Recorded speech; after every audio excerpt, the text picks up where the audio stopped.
We good? Yep. Okay. I'd like to call the order to tonight's study session meeting of the Gateway School District Board of Directors on today, January 12th, 2021. Can we please stand for the Pledge of Allegiance? I pledge allegiance to the flag of the United States of America and to the republic for which it stands, one nation, under God, indivisible. Justice for all.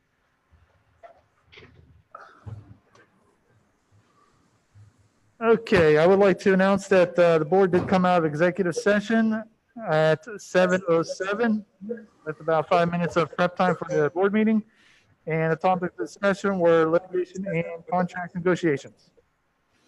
Okay, Ms. Isha, can we have a roll call, please? Yes. Mrs. Cerrucci, Here.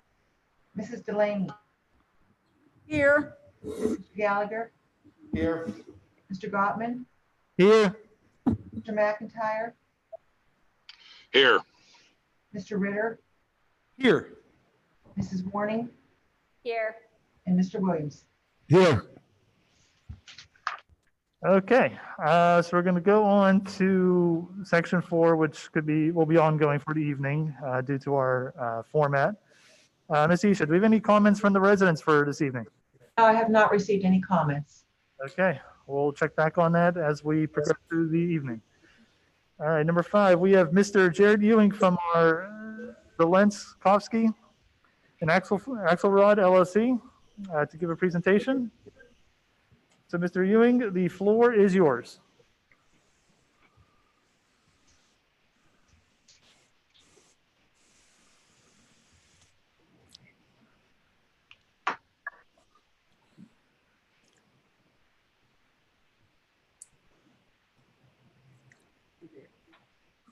Mr. Ewing? Can you unmute your microphone? Is it working now? Yes. we can Yeah, hear. sorry about that. Okay. Yes, Jared Ewing from Zelenskovsky Axelrod. I am a principal out of the Greensburg office. We have offices in Greensburg, Pittsburgh, and Harrisburg. We performed the audit of the financial statements for the school district as of June 30th, 2020. And I'm just going to give a quick overview of the results of the audit. I came up with this document today because I know you have the PDFs, and I made some references to different pages that you may want to take a look at in your free time. And if you ever have any questions, feel free to call me. The financial statement audit, that you usually get 2 reports from us, and that's the thicker audit.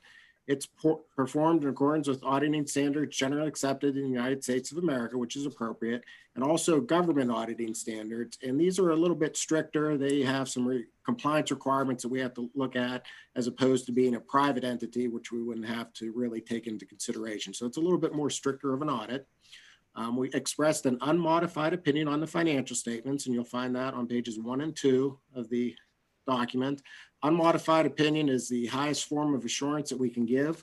That's the best opinion that you want. That means that items are recorded in accordance with the auditing standards that are generally accepted. We don't have anything that's recorded a little bit funny. Also, we didn't have any audit findings to report this year, which is excellent. Management's discussion and analysis, it follows on pages 3 through 11, and this is written by Mr. Schott, and it basically compares this year's numbers to last year's numbers in various categories and gives some reasons as to why some of the numbers may have changed, why they may have stayed the same. So it's a nice little read. It goes into a little bit more detail that we're not allowed to, as auditors, put in a financial statement. So it's sort of management's perspective of the financial statements. Basic financial statements are made up of government-wide financial statements, which you'll find on pages 12 and 13. And these are full accrual financial statements. These add in your long-term debt, your net pension liability. We add fixed assets to the financial statements. Full accrual is how those financial statements are reported. The fund financial statements on pages 14 through 23 might be what you're a little bit more familiar with looking at each month. Those are your general fund, your capital reserve fund, your cafeteria fund. We do not report debt, net pension liability or such in the government funds. The notes of the financial statements follow on pages 24 through 50. Typically the same notes you'll see each year. There were some new standards that were issued. We should have had some that were implemented this year, but due to the pandemic, they extended most of those anywhere from a year to 2 years. So they're all listed on pages 31 and 32. Some will implement next year, some will implement years after.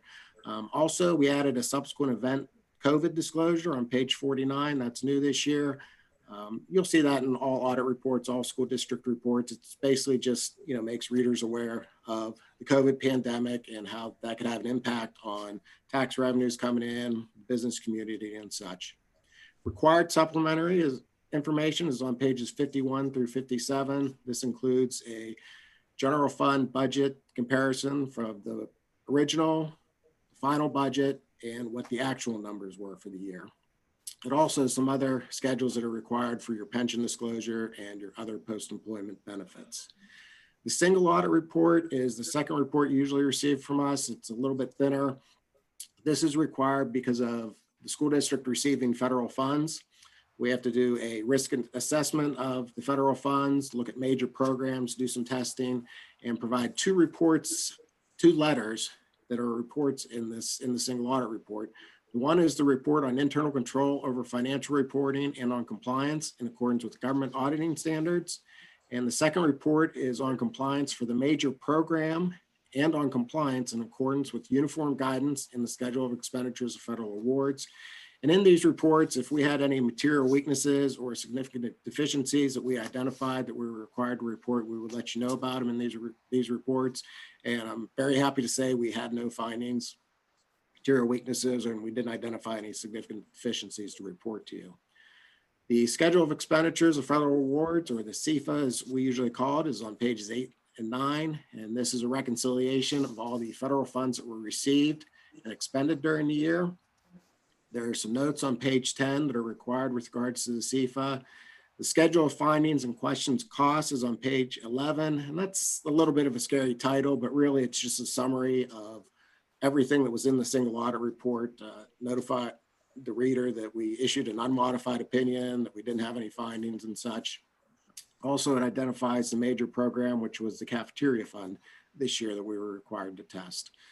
Summary schedule of prior audit findings is on page 12. We didn't have any, so that's basically a blank piece of paper. Some other required communications that we're required to discuss with the board. If we had any difficulties encountered performing the audit, we'd let you know. We didn't have any disagreements with management with regards to how items are classified in the financial statements. We do obtain a management representation letter before we issue our final reports. It's basically management just saying, hey, we provided you with everything. We didn't hold anything back. And also, we're not aware of management opinion shopping with other accountants to our knowledge. It seems kind of funny that would be in there, but it has been known that some clients would shop for audit opinions. And the way we would know it is because the other auditor would be required to let us know, but that did not occur. The audit went very smoothly considering the conditions we were in.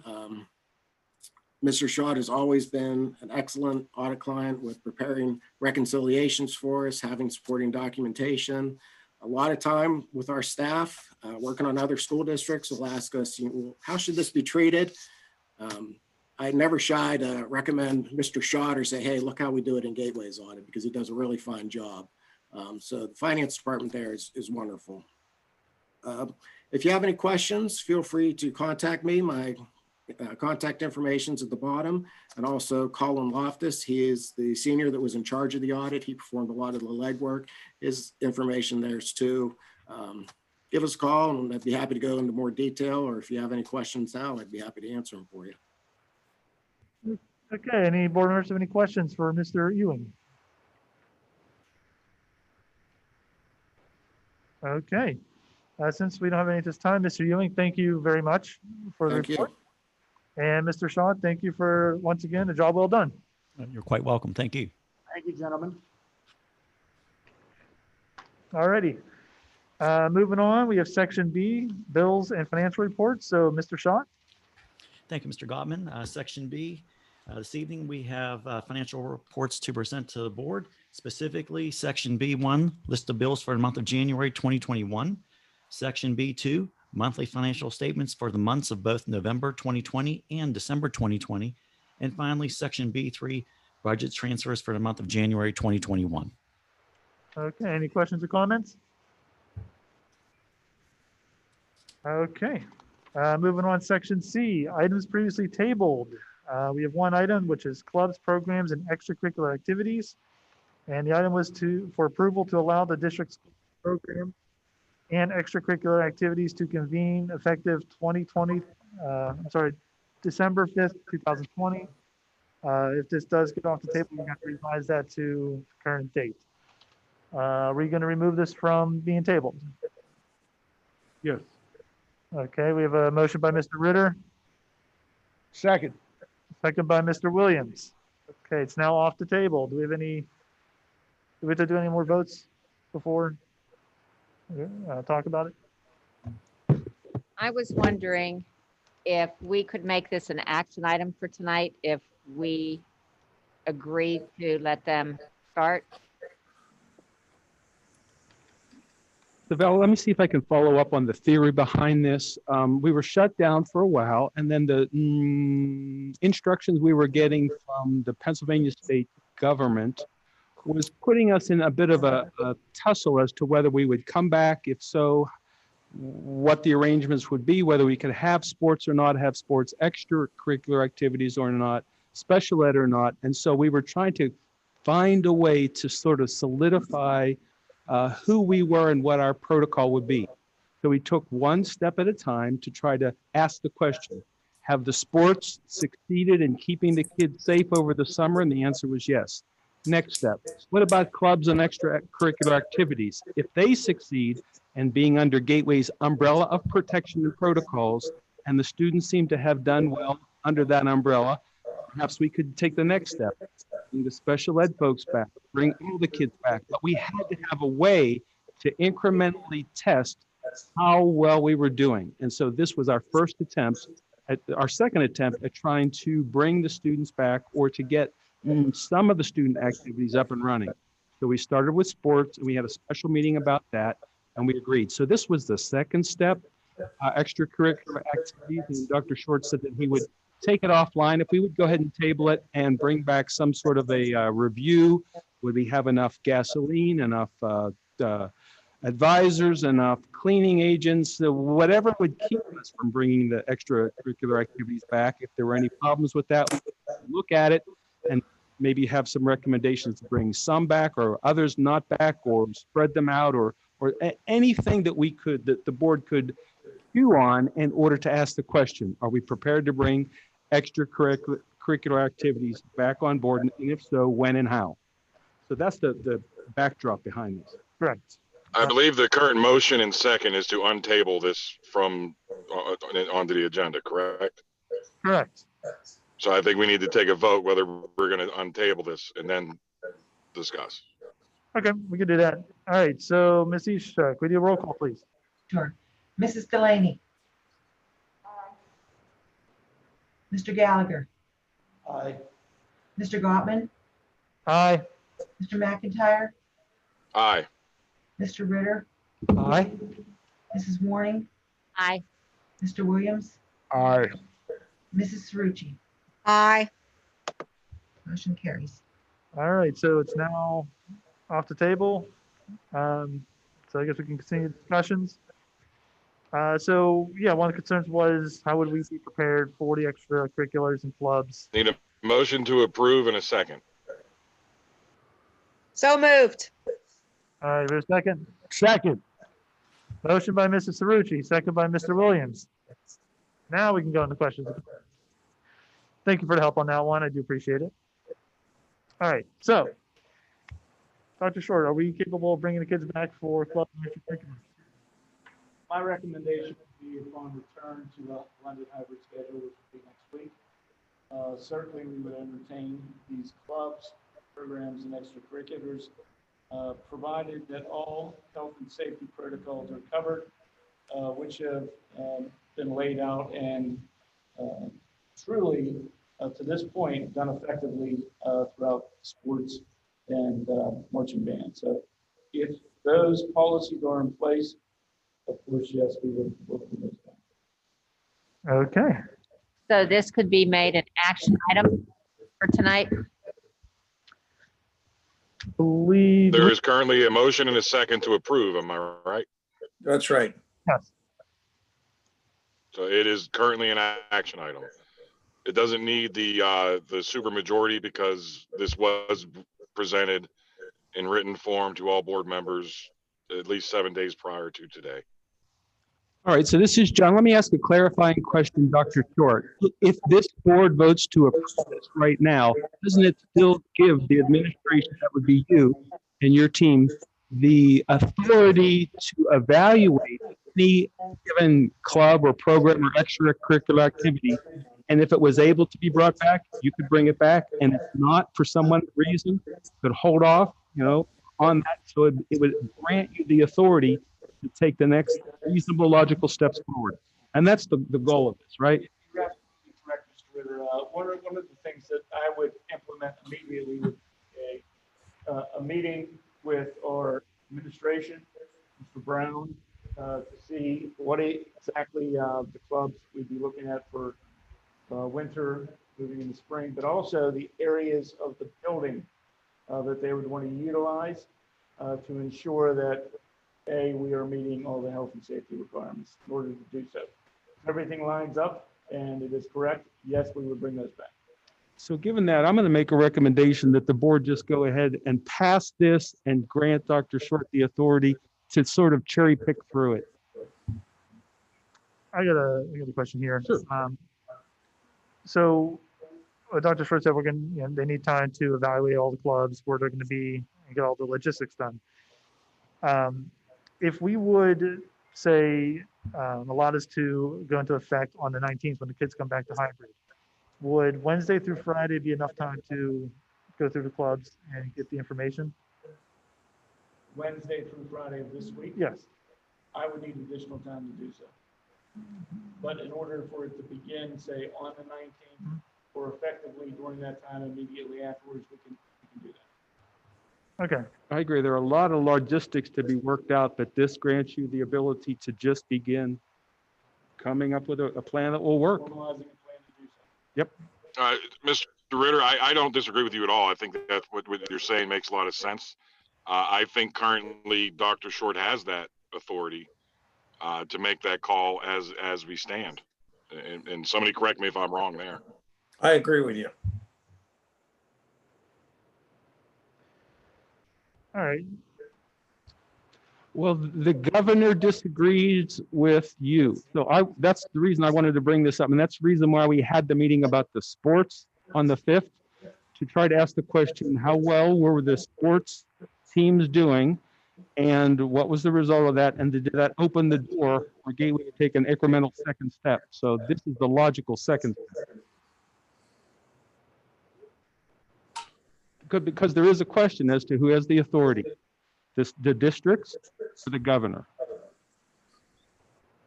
The district has, Dr. Short has that authority. The purpose for that special meeting was he had decided to not pursue continuing winter sports while we were all virtual, and the board decided to convene and override that decision. That did not remove his authority to make a decision on clubs and other activities. So while I don't disagree with, passing this motion, I think it needs to be reworded, because it basically just says we're bringing them back effective whatever date we put on there. I think without the motion, Dr. Short understands that he can make that call and bring those clubs back whenever he sees fit or that it's safe. Any other thoughts? Haven't we resumed our athletic practices and games? Yes. And Yes, we have. also I have received phone calls and emails that clubs have been meeting online, and all their safety protocols, everything are in place, and they're just waiting for the okay, because some of the clubs have already moved out on a start of competition.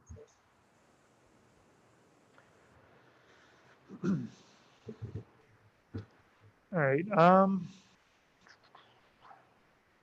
Just So call should- the question, Brian. Letting the administration know that the board is behind them at moving forward with clubs and programs, extracurricular activities with safety precautions would be always a good thing to affirm.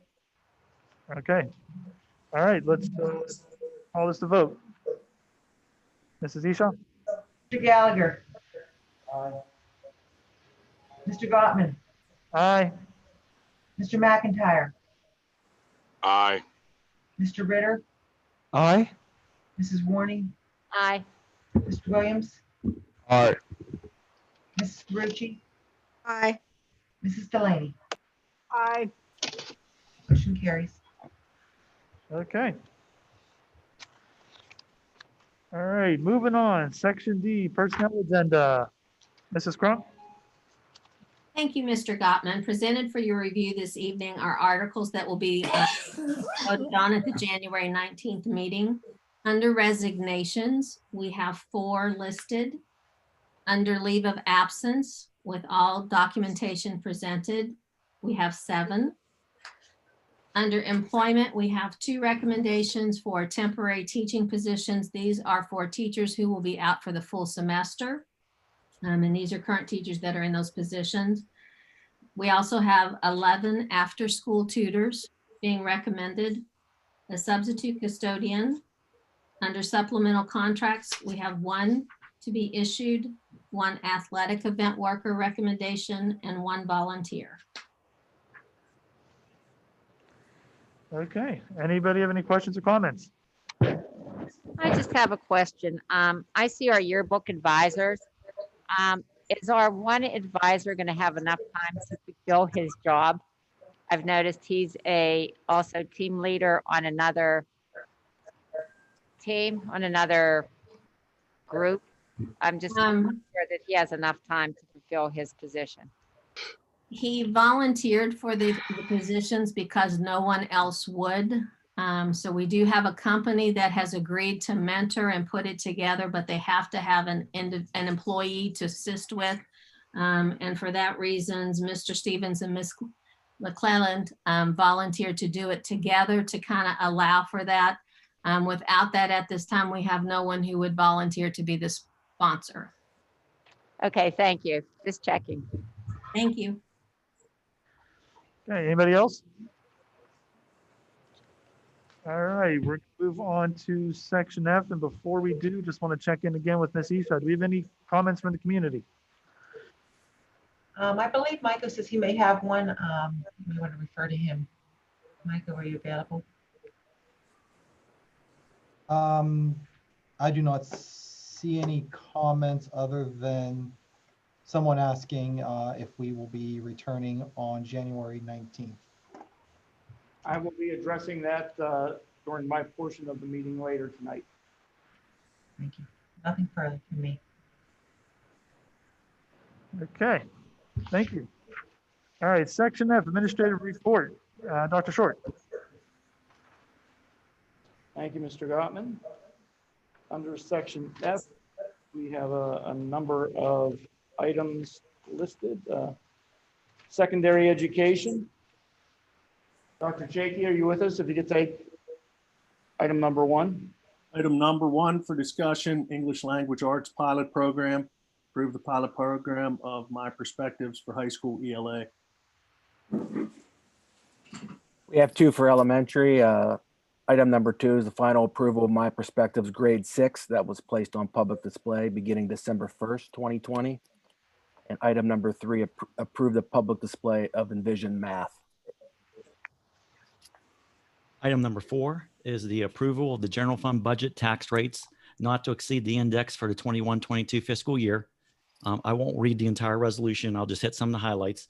This is the typical resolution that we pass every year, which essentially enables the district to stay on what I can call the old budgetary timeline.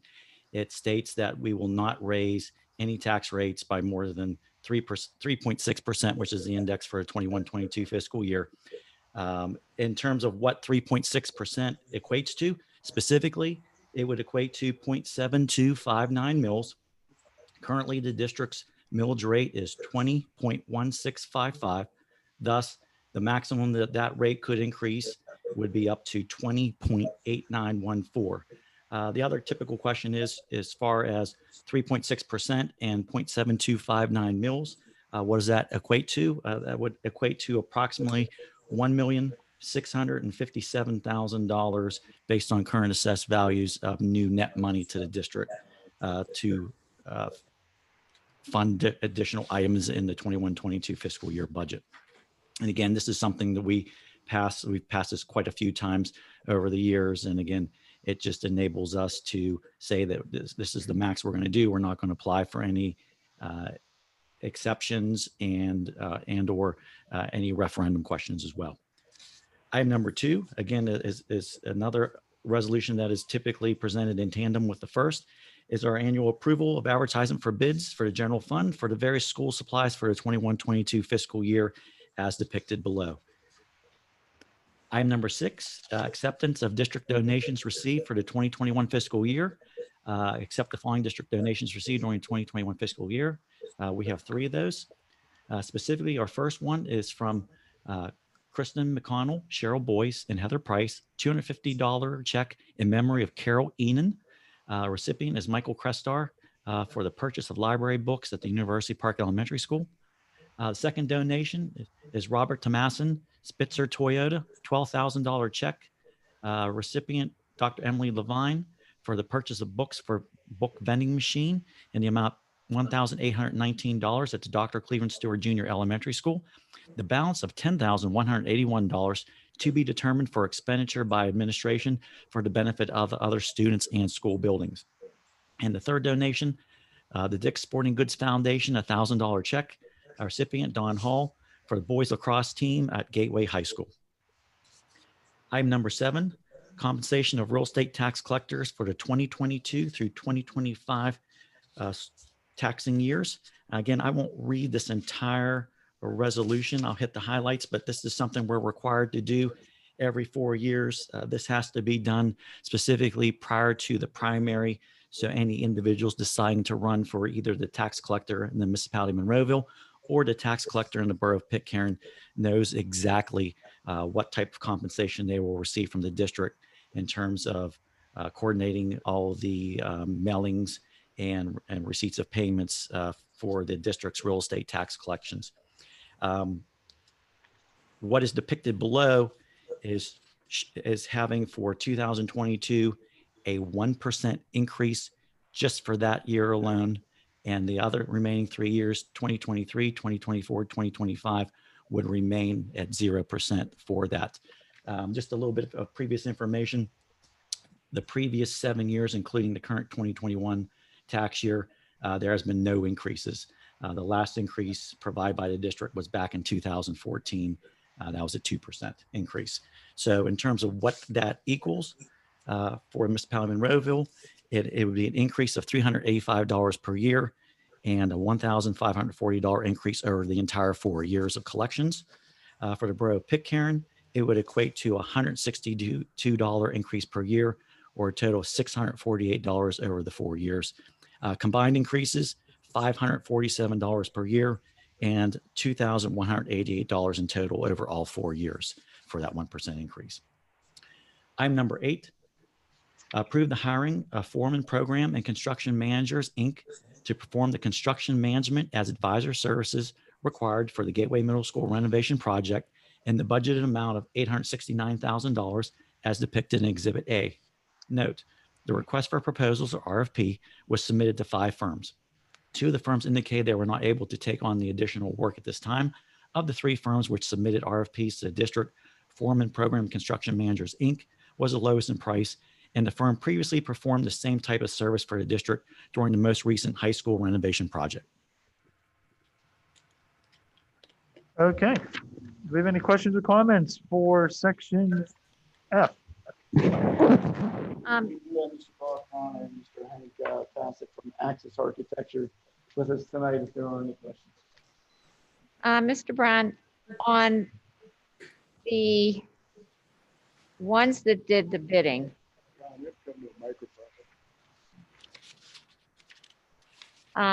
your Gentlemen, you can come up and take I'll the wait. seats. People on Zoom ain't gonna be able to hear you.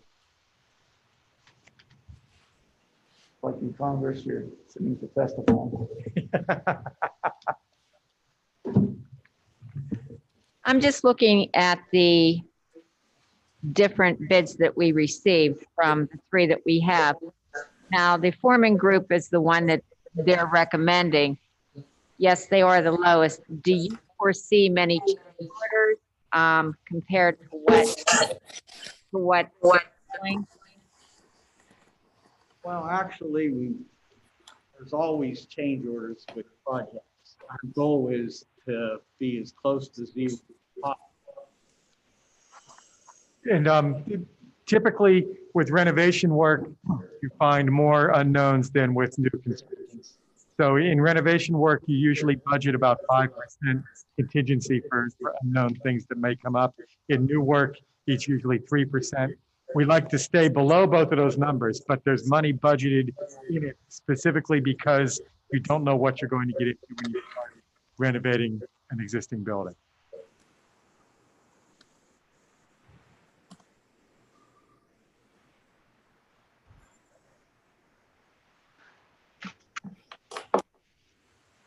Any other questions or comments? I can add that with those bids, and you did see that Foreman did come in at a pretty good number. We've had a working relationship with Foreman in the past as construction managers. Very thorough. They performed, in fact, where we're sitting at right here as part of this renovation. So we're familiar with their work, and I do feel comfortable, and I know Hank has done so as well. Yes, and when unknowns do come up and change orders are submitted, part of what the construction manager does is they go over them with a fine tooth comb and make sure that you're getting value for the money that you would spend. Okay, thank you. They're more or less an extra set of eyes and ears for us on our side to make sure the construction's done right. Absolutely. Maybe you can explain the whole process with the construction manager and why now, because before the bidding. And what they need to do. And what they're Right. doing. There are pieces that the construction manager does before we go out to bid. There's the specifications are the books that go with the drawings. There are sections of the specifications the construction manager will typically prepare. It's called the front end specification. It tells the contractors the process for doing things, not the construction of how to do things. Another thing that a construction manager will do, and it's important to have them before you go out to bid, is they are an extra set of eyes and review the drawings in conjunction with us, the architects and the engineers. They review the drawings to see if they can come up with any suggestions, any holes that they see in the drawings, any things that they'll do a constructability review. If there's something that we thought it should be built one way, but they come up with a better way, a more cost-effective, they'll let us know, and then we modify those things. So it's important to have them on before you go out to bid, things like that. Thank you. Thank you. Last call, any questions or comments? Okay. All right, seeing none, and I'd like thank you, gentlemen. Seeing none, we're gonna move to section G, resolutions presented by board members. You have two items. One's gonna be an action item, one is an item for discussion. Action item, number one is board member resignation.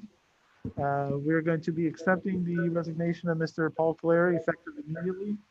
Mr. Clary has submitted his letter of resignation on Thursday, January 7th, 2021. The letter indicated this would be effective immediately. Just a note, Mr. Clary's unexpired term will be the first Monday of December of 2021. The board will have 30 days to fill the vacancy from the date they accept the resignation. So moved. Second. Motion by Mr. Williams, second by Mr. McIntyre. Questions or comments? All right, seeing none. Ms. Eastchak, we get a roll call, please? Yes, Mr. Gottman, Aye. Mr. McIntyre, Aye. Mr. Ritter, Aye. Mrs. Warning, Aye. Mr. Williams, Aye. Mrs. Cerucci, Aye. Mrs. Delaney, Aye. Mr. Gallagher. Motion carries. Okay, with that, before we move on to number 2, I would like to state that with the current vacancy, per Pennsylvania school code, we will have 30 days to fill the vacancy. And the decision on filling the vacancy would be made by remaining 8 board members. So what we'll be asking, and it's posted on the district website, is that we're going to open up for a 2-week period starting tonight. Those interested candidates must submit a letter of intent and their resume to our board secretary, Ms. Bonnie Isha, who then will distribute the information to the board. At the conclusion of this 2 weeks, board members will individually contact each person, and we should have a decision ready to go for the February study session. And of course, if anybody has any questions, they can feel free to reach out to myself and the board or any board member. Our board emails are on the website, and we're looking forward to see who all is going to be interested in the position. All right, now number 2, items for discussion. I have this one, This Brian. morning, would I do this one? Yes. This is Eastern Area Special Schools, the Sunrise School roof. As a result of the failure of the condition of the roof on Sunrise School Building at its meeting on November 19th, 2020, the Eastern Area Special Schools Committee voted to authorize Andrew and Price to initiate litigation against 3 parties who were responsible for the roof. Those parties are BASF, who provided the roofing components, Siemens Inc., who designed the roof, and Cardinal Roofing, who installed the roof. It is anticipated that the litigation, if protracted, may cost $30,000 or more. However, we are hopeful that a resolution may be reached before the legal fees reach that point. Because of the significance of this action and the corresponding potential cost of pursuing litigation, we are asking that each of the member school districts affirm this course of action. We are confident the litigation will ultimately be successful. However, it may take years to conclude. Andrews and Price will begin to prepare the complaint and will coordinate with Dr. Short and his efforts to resolve this matter without the need for litigation. Assuming Dr. Short's efforts do not prove fruitful, we will then be ready to file the complaint. I just want to add that Dr. Short did step up to initiate contact and to discuss the issues with these 3 companies because it has not proved, we have not been able to do anything just with our board with Sunrise. If I can add, the 3 entities involved were primarily pointing the finger at one another, especially over the design work. And that's why it was critical that we even had Mr. Pratt access here tonight to talk about how important that screening of the plans, the blueprints is so vital and important. It appears that the work over at Sunrise with the manufacturing of the roof, the installation from 2 companies, they claim that the actual drawings and what was given to them to proceed caused the fatal flaws in the work of the roof. So my efforts to get all 3 parties to the table without any forms of litigation, almost like a mediation, have been met with approval of 2 out of the 3 companies. I'm still waiting to hear from the 1. So I am hopeful that we should be able to pull this off very soon. No guarantee on how this would go. However, the board, by approving of this next week, or right now, would be able to move forward with litigation, potentially through Sunrise. Thank you. Okay. I do want to tackle these just separate so we're not crossing everything. Does anybody else have any further questions or comments on item number 2? Okay. Then we move on to item number 3. And Mr. Gallagher, would you like to do this one? Sure. After I get done reading this, I just have a couple editorials to make. Item number 3, learning sessions and equity committee recommendations. The Gateway School District is one of the most diverse districts in the state. Our diversity includes, but not limited to, racial diversity, economic diversity, religious diversity, gender identity diversity, and language diversity. The Gateway School Board of Directors has the responsibility to represent each and every member of our community in our conversations, deliberations, and decision-making. Each member of the Gateway Board of Directors also has a responsibility to be educated, openness to learning, and full engagement with our entire community in all ways that we can in order to properly respect, serve, and represent our community. Not only will education, learning, and engagement better equip us to represent our community, it'll make us better as individuals. Therefore, be it resolved that the Gateway School Board of Directors participate in and learn from trainings which should include, but not limited to, implicit bias training, cultural understanding, sensitivity training, religious differentiation training, and gender identity training. Be it further resolved that the Gateway Equity Committee be tasked with making recommendations and in partnership with the Gateway School Board President and administration, coordinate and schedule those trainings. Be it further resolved that the Gateway School Board of Directors and the Gateway Equity Committee plan to have their first training no later than March 2021. The editorial the edits that I'd like to make on this, with the exception of implicit bias training, the other trainings, I'd like to make those lowercase so that they're not so specific that we don't have the opportunity to make any adaptations that are necessary. Okay, we can do that. All right, any questions, comments on this item? Sure, this is John. As much as I approve of, the thought and the heart behind this, I have a question about how it will be carried out and how well formed it will be. For example, what I mean by that, for example, is if someone has already had a course like this or had a course repeatedly like this over the length of a career and has already had these learnings and has already mastered them and been approved, why should the school board member take this again? And what would prevent future school boards from having the school board member take it again? In other words, how will you measure and evaluate the performance or the learning that you have indicated here? The school board members will learn from trainings. So I have a host of questions like that. Yeah, my response to that is we never stop learning. So no matter how many times we take training, there's still an opportunity to learn. I think as we learn as a group dynamics affect the learning that you have. So although we may take it in I've taken many trainings in my vocation.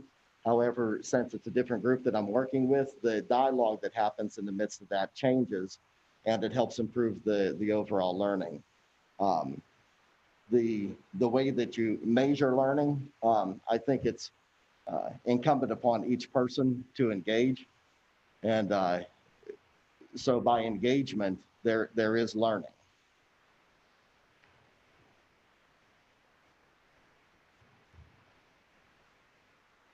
I don't understand the answer. I know that you answered it, but it's hard for me to process those words.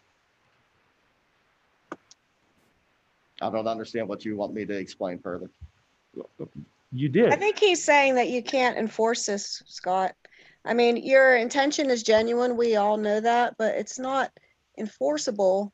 And it's possibly could have an unintended consequence of people being falsely represented or categorized by keyboard warriors, if you know what I mean, if they didn't attend, like John indicated, when many people have these trainings through their places of employment, or they may already be versed on a certain topic.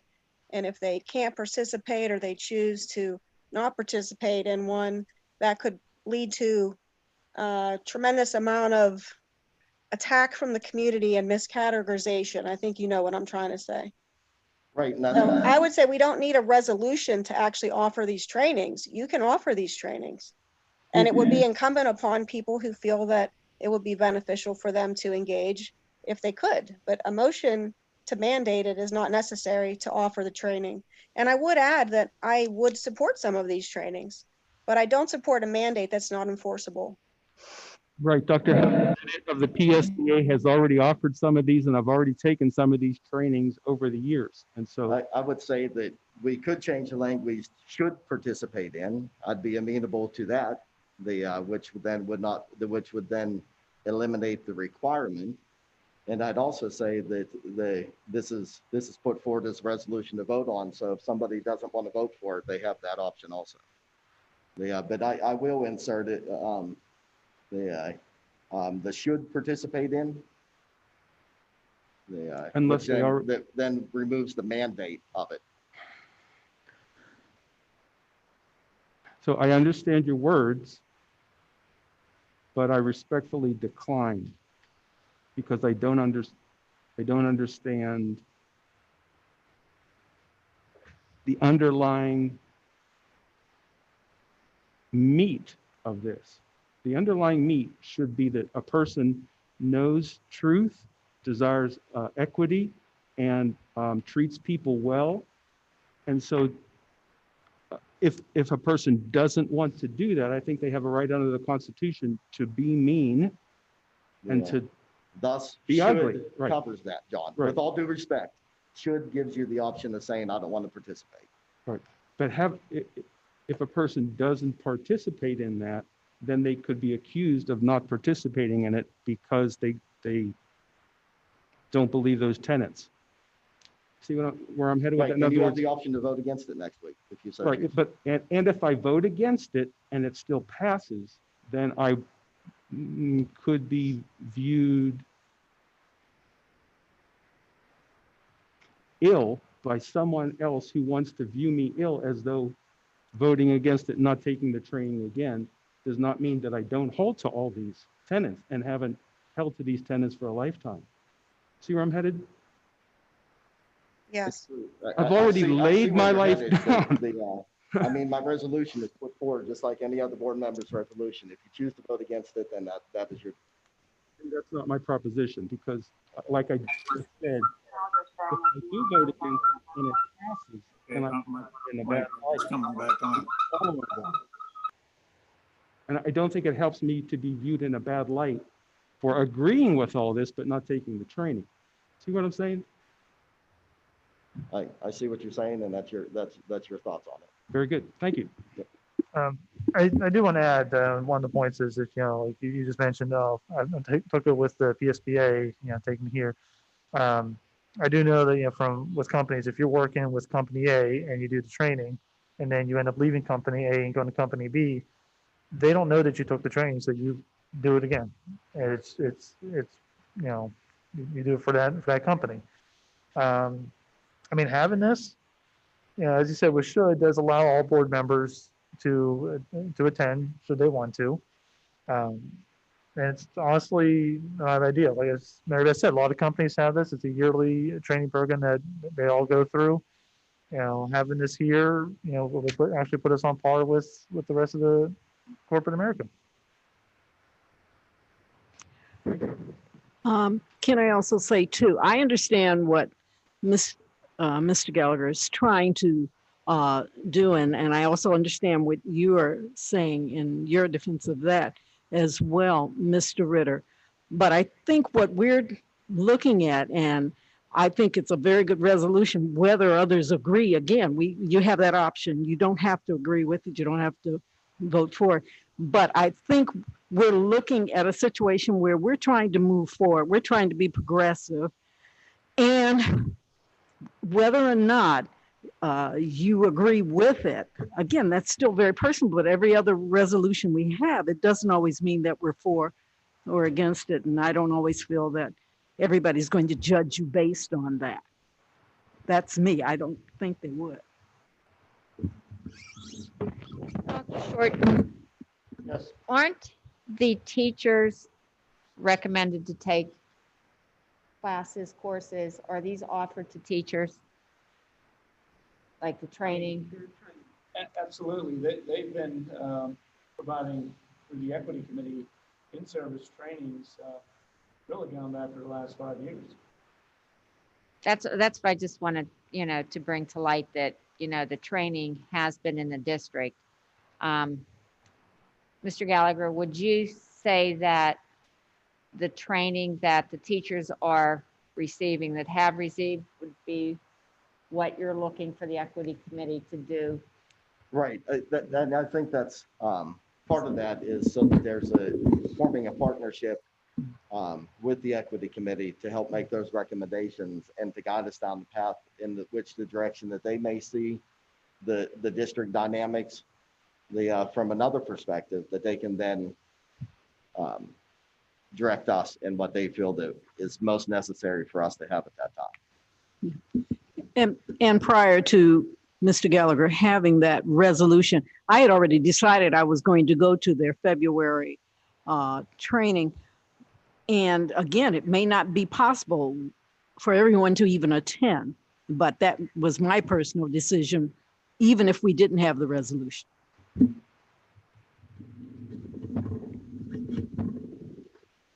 Thank you. I think when it comes down to it, this is taking what the teachers have and expanding it to us as a board. I think Just Mr. one Dice quick is trying to thought. say something, people. Mr. Dice is trying to speak. Anybody see him or hear him? I can't hear him. He's still muted. Mr. Dice, can you unmute your microphone?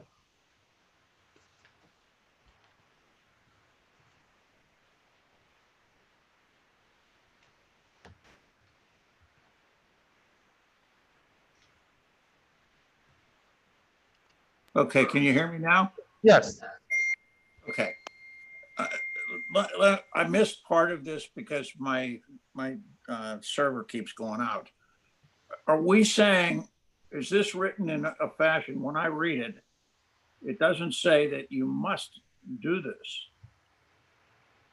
Are you inferring that every school board director has to go through this, and if they don't, they get a demerit or something? No, that's one of the reasons why, after John's question, I wanted to make sure we put in the should,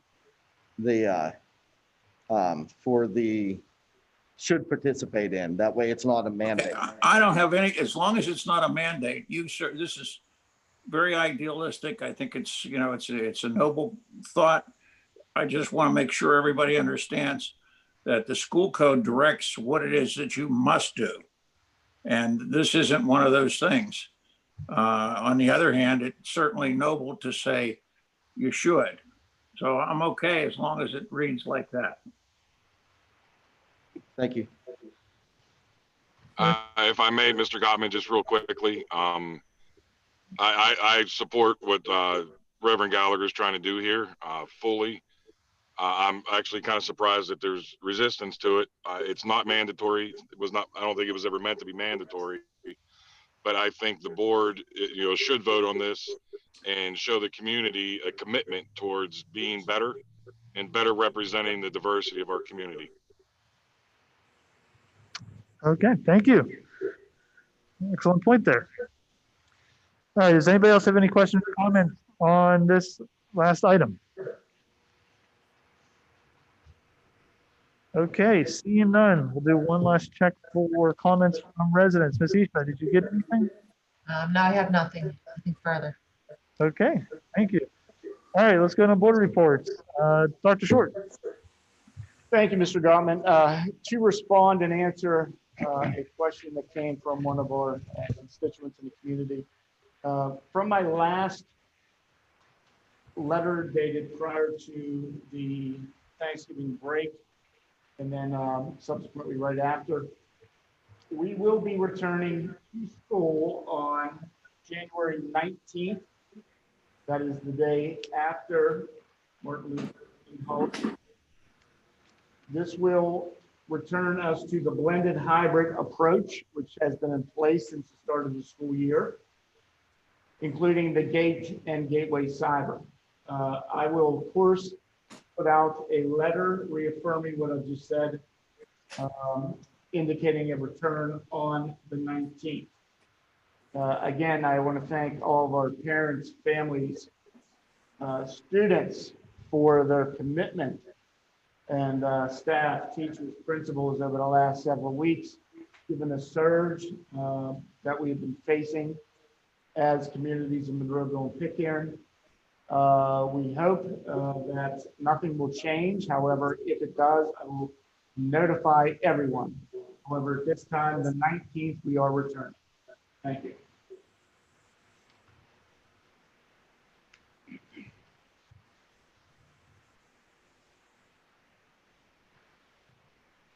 Okay. Let's move on to Dr. Chakey. Do you have anything? Nothing further. Thank you. Thank you. Dr. Rossi, Nothing further. Thank you. Mr. Schott, Nothing further. Thank you.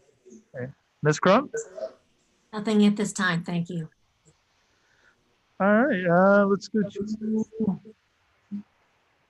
panelists. I have another question here. I lost it here. Is the Wednesday schedule staying the same?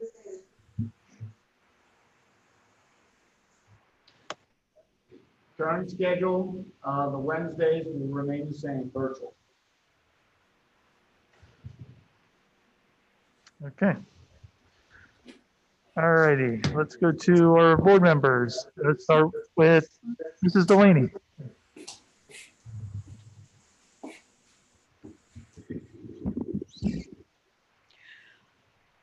I had decided for this week and next week, in honor of Dr. Martin Luther King's 92nd birthday, and many having already heard of a number of his speeches, but I picked a segment out of one of his particular speeches that refers to people being awake during the revolution.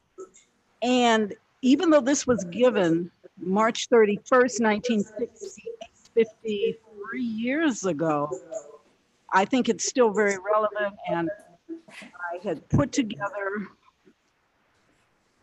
a PowerPoint so that we can hear the speech and just see coordinating pictures of how we should be moving, or we hopefully are moving forward from this point. The speech itself is 47 minutes, so I took a 14-minute segment, and we're going to only see 7 minutes of it, and then next week we'll see the other 7 minutes of it. And this is in honor of Dr. King. Michael, can we bring that up, or Bonnie? Liabilities of life. Is it all too many people find themselves living amid a great period of social change, and yet they fail to develop the new attitudes, the new mental responses that the new situation demands. They end up sleeping through a revolution. Now, there can be no gainsaying of the fact that the great revolution has taken place in the world today. In the sense it is a triple revolution. That is a technological revolution with the impact of automation and cybernation. Then that is a revolution in weaponry with the emergence of atomic and nuclear weapons of warfare. Then that is a human rights revolution with the freedom explosion that has taken place all over the world. Yes, we do live in a period where changes are taking place. That is still the voice crying through the vista of time, saying, "Behold, I make all things new. Former things are passed away." Now, whenever anything new comes into history, it brings with it new challenges and new opportunities. And I would like to deal with the challenges that we face today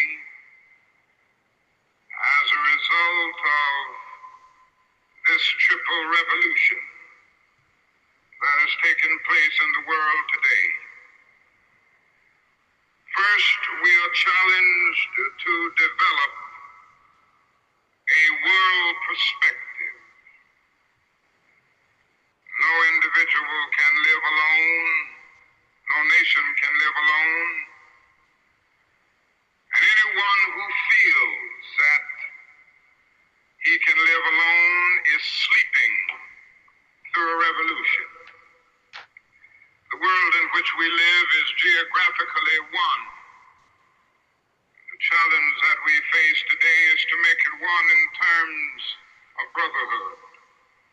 Now, it's true that the geographical oneness of this age has coming to be to a large extent through modern man's scientific ingenuity. Modern man, through his scientific genius, has been able to dwarf distance and place time in chains. Our jet planes have compressed into minutes distances that once took weeks and even months. All of this tells us that our world is a neighborhood. Through our scientific and technological genius, we have made of this world a neighborhood, and yet we have not had the ethical commitment to make of it a brotherhood. Somehow and in some way we've got to do this. We must all learn to live together as brothers, or we will all perish together as fools. We are tied together in the single garment of destiny, caught in an inescapable network of mutuality. Whatever affects one directly affects all indirectly. For some strange reason, I can never be what I ought to be until you are what you ought to be. And you can never be what you ought to be until I am what I ought to be. This is the way God's universe is made. This is the way it is structured. John Donne caught it years ago and placed it in graphic terms. No man is an island in time of itself. Every man is a piece of the continent, a part of the main. And he goes on toward the end to say, any man's death diminishes me because I am involved in mankind. Therefore never sin to know for whom the bell tolls. It tolls for thee. We must see this, believe this, and live by it if we are to remain awake through a great revolution. Secondly, we are challenged to eradicate the last vestiges of racial injustice from our nation. I must say this morning that racial injustice is still the black man's burden and the white man's shame. It is an unhappy truth that racism is a way of life for the vast majority of white Americans, spoken and unspoken, acknowledged and denied, subtle, sometimes not so subtle. The disease of racism permeates and poisons a whole body politic. And I can see nothing more urgent than for America to work passionately and unrelentingly to get rid of the disease of racism. Something positive must be done. Everyone must share in the guilt, as individuals and as institutions. The government must certainly share the guilt. Individuals must share the guilt. Even the church must share the guilt. We must face the sad fact at 11 o'clock on Sunday morning when we stand to sing, "In Christ there is no east nor west." We stand in the most segregated hour of America. The hour has come for everybody, for all institutions, for the public sector and the private sector, to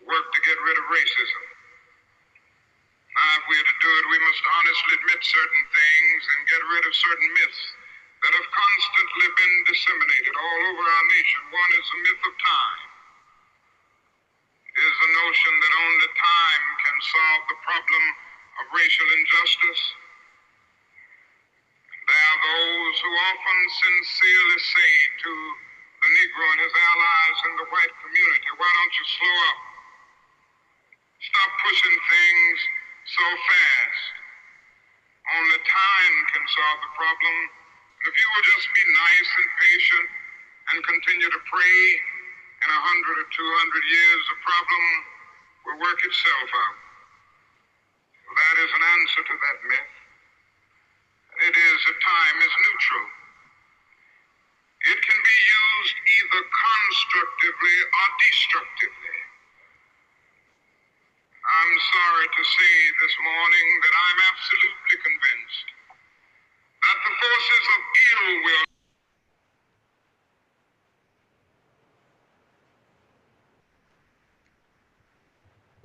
Okay, that's just a portion of it, and the remainder of it we will hear next Tuesday at our meeting. Thank you. Thank you, Ms. Delaney. Mr. Williams. Nothing. Just a couple things. Again, thank you, Mr. Schott, for all your hard work. It is truly appreciated. Another couple other things. Special thank you again to our administrators, our teachers, our staff, and our food service. You continue to amaze me for everything that you are doing to keep our students safe and educating them and feeding them. We would be lost without you guys. This is something from Mr. Lassick, our course director at the high school. I'm just putting this out there. He is considering reaching out to the senior care facilities within the school district. What he would like to do is to find seniors who live in the senior facilities that have a favorite song. He would then like to have the individual course students volunteer, create a recording of that song for the person in the senior care facility. So if anyone out there in TV land works in a senior facility in Pitcairn or Monroeville, or have contact information, if they could send the information to Mr. Lassick, that would be ELASCEK@gatewayk12.org. They will get things together and send to these seniors. It's been very difficult on us as them as well. So anything to brighten their day would be really great. Thank you, Mr. Lassick, for doing this.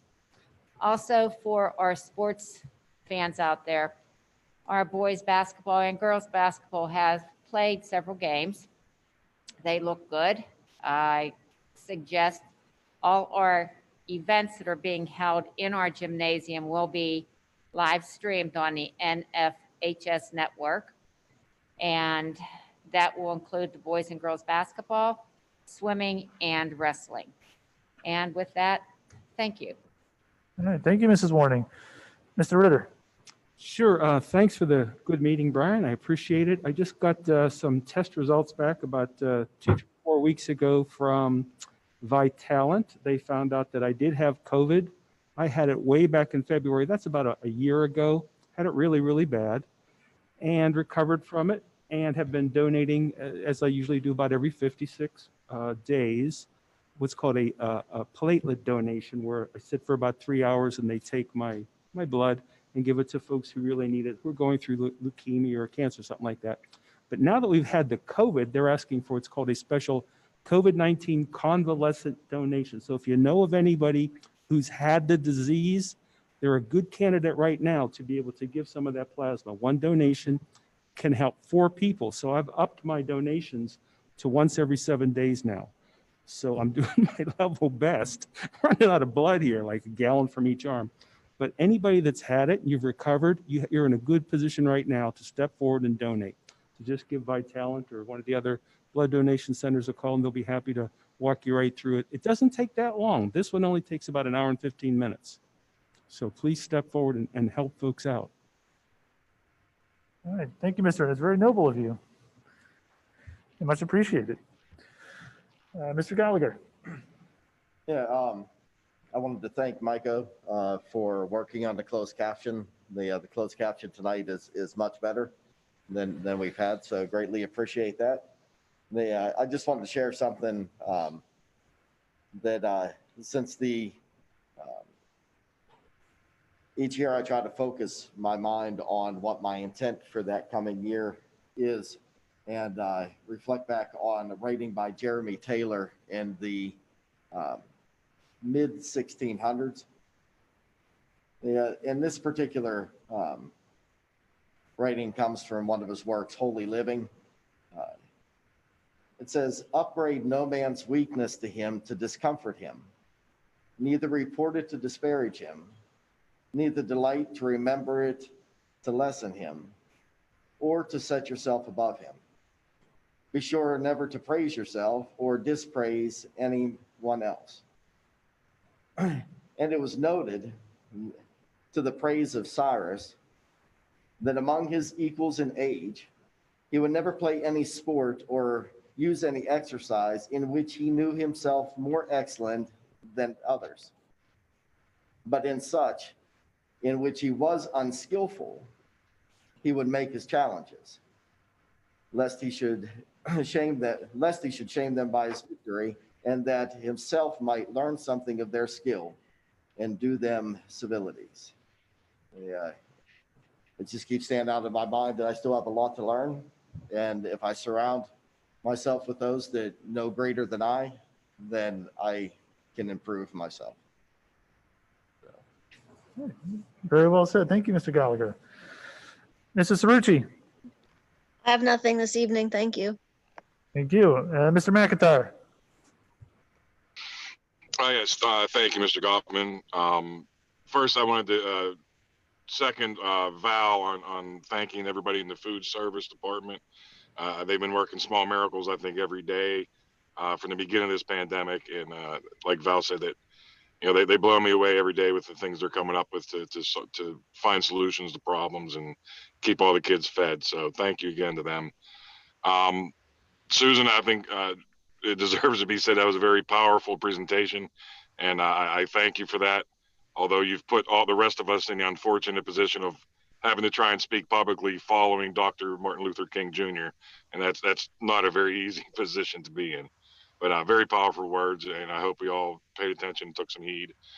Outside of that, Dr. Short, if I could throw it to you for a minute, I don't believe there was some discussion tonight about bringing back to the hybrid as of the 19th. There's been a lot of discussion also about special ed and the needs of the special ed students, potentially needing more than the hybrid to continue their education successfully. What is being done right now to try and bring the special ed kids or the IEP impacted kids back sooner rather than later? We are currently meeting administration to review those schedules. We should be able to have an announcement forthcoming soon that could possibly reflect some changes at the beginning of the second semester, which would be on January 28th.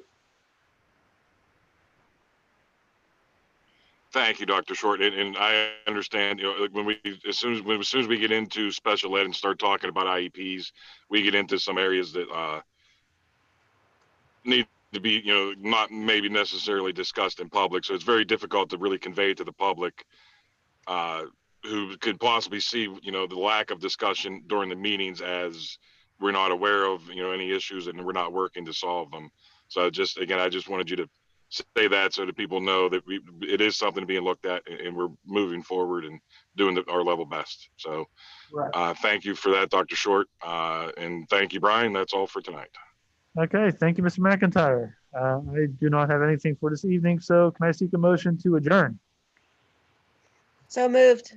Second. Okay, motion by Mrs. Cerrucci, second by Mr. Williams. All those in favor, please say aye. Aye. All those in favor say no. The ayes have it. Meeting adjourned.